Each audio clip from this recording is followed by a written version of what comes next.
আমি 200 টাকা আগে দিয়েছি, তো ওনারা নেয় নেই, চলে গেছে। তারপর সাথে আবার আরেকজন পরে ঘুরে এসে বলতেছে দাদা 500 টাকা দিলে পরে এটা ইয়ে হয়, চালু করি।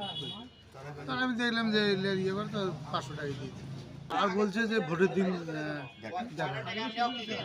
আমার এক পার্শ্ববর্তী ব্যবসায়ীর কাছে শুনতে পারলাম যে তাকে কার্ড দিয়ে 5,000 টাকা দাবি করা হয়েছে। সে তো জানতে পারে, আমাদের সাথে অন্যান্য ব্যবসায়ীর সাথে আলোচনা করার পর আমরা জানলাম যে হ্যাঁ ওনার কাছে 5,000 চাইছে। উনি শুনে এত হতাশ। আমার কাছে এখনো আসেনি কেউ, তবে পার্শ্ববর্তী দোকানে আসছিল এবং বিভিন্ন দোকানে কয়েক জায়গায় গেছিল। এ হলো যে মহান বিজয় দিবস উপলক্ষে আমাকে একটা চিঠি দিয়ে গেছেন।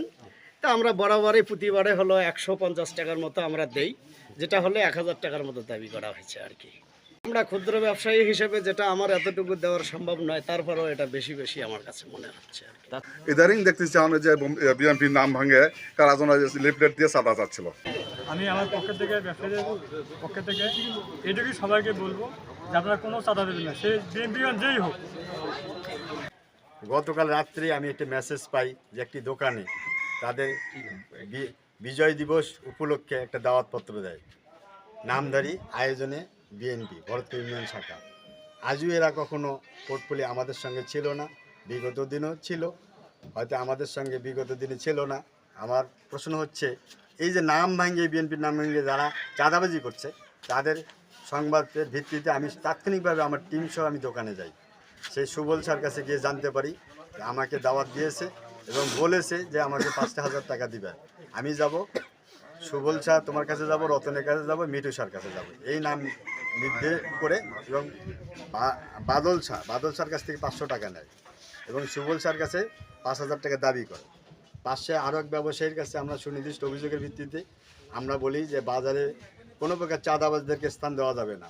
আমরা বিএনপি করি, বিএনপির একটি ছেলে যদি আপনাদের কাছ থেকে 1 টাকার একটা চা খাওয়া যদি দাবি করে, যে চাটা খাওয়ান বিএনপিকে, সেক্ষেত্রে আমরা পদক্ষেপ নেব। বিগত দিনে 5 আগস্টের পরে এ পর্যন্ত প্রতিটি পদক্ষেপে আমরা ব্যবসায়ীর পক্ষে ছিলাম, আগামীতেও থাকবে। শেখ সাদী, আমি জাতীয়তাবাদী দল শ্রমিক দল জেলা শাখার সদস্য। আমার ছেলে কামরুজ্জামান সোহাগ মনোনয়ন প্রত্যাশী এবং আমি এখানে ওই খবরটা, আপনাদের যে খবরটা বলছেন এই খবরটা শুনে আমি আসছি। এখানে বণিক সমিতির লোকেদের সাথে কথা বলছি যে বিএনপির নাম ভেঙে কে বা কাহারা 1 টাকাও চাঁদা নেওয়া যাবে না এবং বণিক সমিতির লোকের সাথে কথা বলছি, ব্যবসায়ী সমিতির লোকের সাথে কথা বলছি।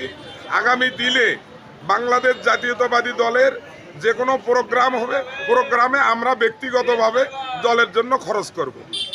আর এই ন্যাক্কার ওই ঘৃণাজনক কাজে আমি প্রতিবাদ করছি।